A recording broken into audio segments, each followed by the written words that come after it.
నయమాను అనే ఒక సిరియా రాజు యొక్క సైన్యాధిపతికి కుష్ఠ సంబంధమైన చర్మ వ్యాధి ఉన్నింది.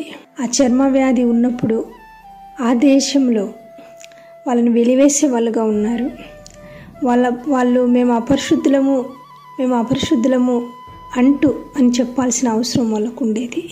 అటువంటి వ్యక్తిని చర్మము చీకిపోయిన పరిస్థితులలో మరి చర్మంలో నుంచి ఒక భయంకరమైనటువంటి రోగము కలిగిన వ్యక్తి, అతని యొక్క దేహము పసిపిల్ల దేహం వలె ఎలా మారింది అని మనం ఆలోచిస్తే ఈ నిరీక్షణాస్పదమైనటువంటి ఒక మంచి వచనాన్ని నేను మీతో మాట్లాడాలనుకుంటున్నాను. 2 రాజులు 5వ అధ్యాయము 14వ వచనం. అతడు పోయి దైవజనుడు చెప్పినట్లు యోర్దాను నదిలో 7 మారులు మునగగా అతని దేహము పసిపిల్ల దేహం వలె నై అతడు శుద్ధుడాయి.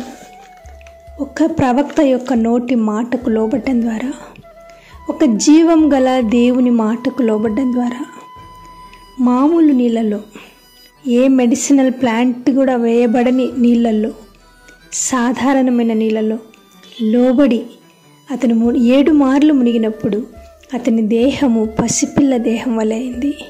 ఇది నాన్న ఏ రకమైన చర్మ సంబంధం కావచ్చు, ఏ రకమైన అనారోగ్యం కావచ్చు, దేవునికి లోబడ్డం ద్వారా నువ్వు స్వస్థత పొందడం దేవుని చిత్తమని నమ్ముతున్నాను.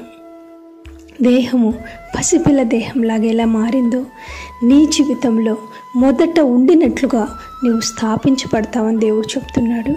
కాబట్టి మీ అందరి కొరకు నేను ప్రార్థిస్తున్నాను. మీ యొక్క జీవితంలో సమస్తము పునరుద్ధరించబడాలని ప్రార్థిస్తున్న మీ సహోదరి ఎస్తేర్ ఎవాంజెలిన్.